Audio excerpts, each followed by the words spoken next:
Class 10-এর Bangla জ্ঞানচক্ষু লিখেছেন আশাপূর্ণা দেবী। তোমরা সবাই মন দিয়ে শোনো আর লেখো, সবাই লাইক অ্যান্ড সাবস্ক্রাইবটা দিয়ে দাও।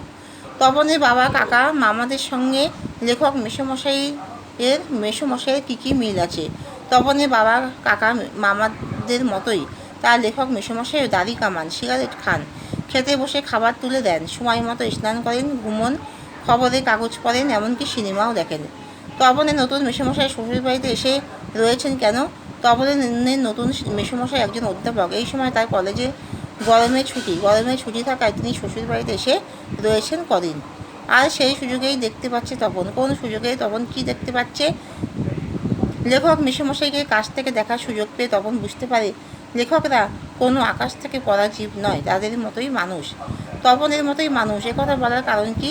ছুটিতে মামার বাড়িতে এসে নতুন মেসোকে দেখেও তার সঙ্গে সময় কাটিয়ে তপনের বিশ্বাস হয় যে লেখকরা কোনো আকাশ থেকে পড়া জীব নয়, তার মতোই মানুষ।